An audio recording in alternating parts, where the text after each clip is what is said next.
mar kale waan ku faraxsanahay inaan kulanno soo jeedintiina iyo talooyinkiina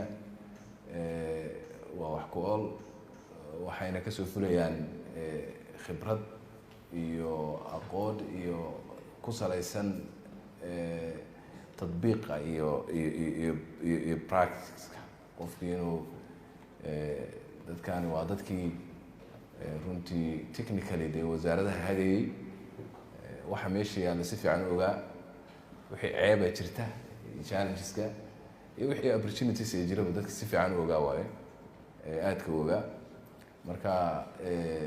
waxyaabaha aad ka hadlaysaani ra-iisul wasaare xamse oo dacwad ka dhana Rooble u gudbiyay hay-adaha garsoorka dalka musuqmaasuq iyo dilal dhacay ayaa qayb ka ah dacwadan la gudbiyey Rooble oo ka baxsaday Muqdisho xogihii ugu dambeeyay arrintan daawaday waxaan mar walba kaa codsanaynaa muqrisuusinaynaa bartaan ku leenahay youtube-ka waxaan idinka codsanaynaa muuqaalada aad nagala qayb qaadataan faafintooda oo aad subscribe tiraadaan channelkeena sidoo kalena aad muuqaalada aad sii faafisaan waana mahadsantihiin saaxiibayaal ra-iisul wasaare xamse oo dacwad ka dhana Rooble u gudbiyay hay-adaha garsoorka dalka musuqmaasuq iyo dilal dhacay ayaa qayb ka ah dacwadan la gudbiyey Rooble oo ka baxsaday Muqdisho xogihii ugu dambeeyay arrintan sheergaree muuqaalka warbixinayso waxaan ku eegaynaa xog la xiriirta kiis ka dhana Rooble oo loo gudbiyay hay-adaha garsoorka dalka ra-iisul wasaare xamse oo arrintaasi ka shaqeeyey musuqmaasuq iyo dilal ka dhacay dalka ayaa qayb ka ah dacwadaha la gudbiyey Rooble waxa uu ka baxsaday Muqdisho lamana oga halka uu u jihaystay waxaa durba bilaabatay baadigoobka Rooble xogihii ugu dambeeyay arrintan la xiriira iyo damacii Rooble oo soo idlaaday yar muuqaalkan ku eegaynaa marka hore si aan faahfaahinta u gudagalno sheergareeya muuqaalka ku faafiya gruubyada oo la wadaaga saaxiibadeen waxaa sidoo kale naga xusuusinaya leegta iyo sheerta muhiimay noo tahay leeg la dhex muuqaalka si saaxiibo badan uu u gaaro waa hagaag aan ku horeyno ra-iisul wasaaraha xukuumadda Soomaaliya Xamse Cabdi Barre ayaa waxa uu dacwad ka dhana ra-iisul wasaarihii hore ee Soomaaliya u gudbiyay hay-adaha garsoorka dalka waxyaabaha lagu eedeeyay Rooble ayaa waxaa ka mid ahayd musuqmaasuq iyo dilal ka dhacay dalka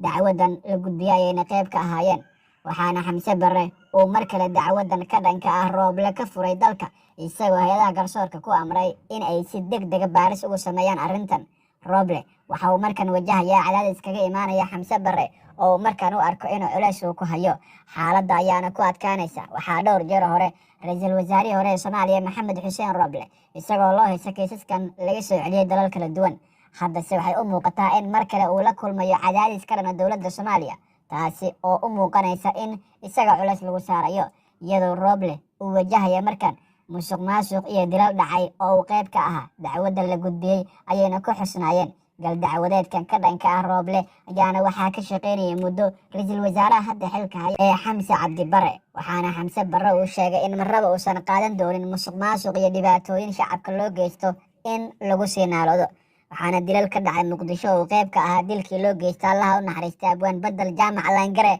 iyo sidoo kale xubno kale oo isaga la mid ahaa Rooblena uu ka dambeeyay sida la sheegay kiiska la gudbiyay ay qayb ka ahaayeen waxaana xogahaas oo dhan soo aruuriyay xubno garsoorayaal oo u saaray ra-iisul wasaare Xamse Cabdi Barre kuwaasi oo qaarkood xog badan ka helay xubno ka shaqeeya xafiiska ee hadda xukuumadda Xamse Barre uu joogo horena ula shaqeynayay ra-iisul wasaarihii hore ee Soomaaliya Maxamed Xuseen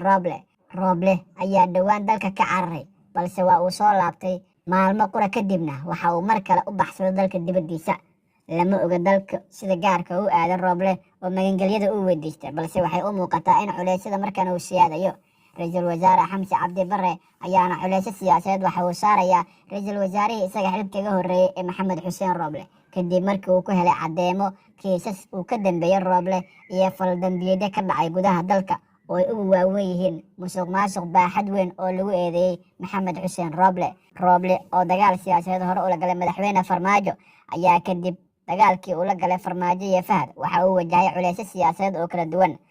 intaa kadib Rooble waxa uu xilka ku wareejiyay Xamse Barre oo u arkayay in uusan baaris dheeraad ku sameyn doonin balse sida xogta aynu ku helnay qaran news warqabadkeedana xog soo gaartay tibaaxayso Rooble waxaa baaris dheer ku sameeyay kiisaskiisa Xamse Cabdi Barre kaasoo ugu dambeyn soo helay xogta oo dhammaystiran gal dacwadeedna u gudbiyey hay-adaha garsoorka baarista ayaana socota Rooblena waa uu ka maqan yahay Muqdisho waxaana macquul ah in maxkamaddu ay u yeerto dhawaanahan iyada oo gal dacwadeedka ka dhanka ah Rooble lagu qaadayo baarista oo ahayd mid xoog leh ayuu sameeyey ra-iisul wasaare xamse cabdi barre. dhowr meelood oo kala duwan ayaana loo eegay baarista lagu sameeyey ra-iisul wasaarihii hore soomaaliya maxamed xuseen rooble. kiisaska lagu eedeynayo rooble waxaa ka mid ah kiiskii igraan tahliil faarax oo maqano ah, qaarkoodna xoguhu ay sheegaan in la dilay, balse weli aysan jirin xog dhaba oo arrintaasi qusaysa. marka la eego igraan tahliil faarax, waxay ehelkeedu inta badan ku eedeeyeen fahad iyo farmaajo,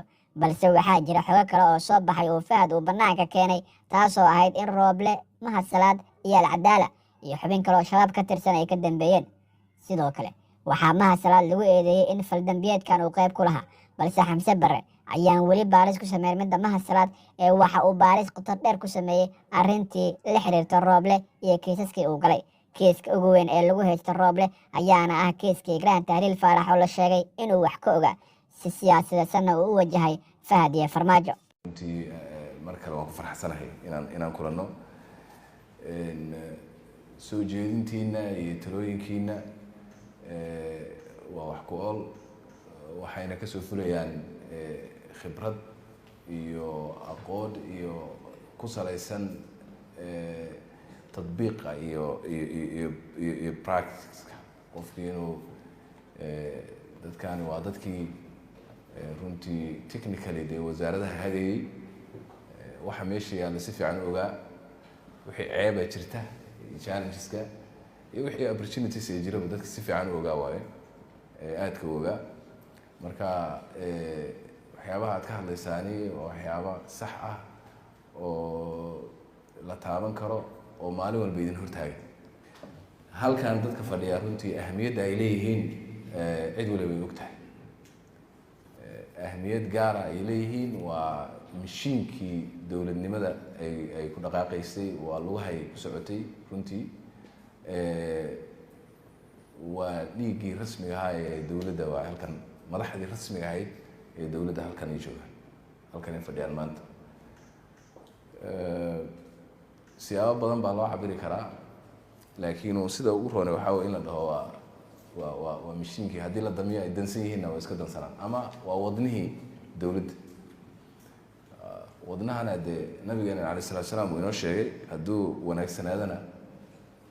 qofku waa wanaagsanaana, dee jirka kale waa wanaagsanaanayaa. haddii uu cudur qabana jirka kale ma wanaagsanaanayo,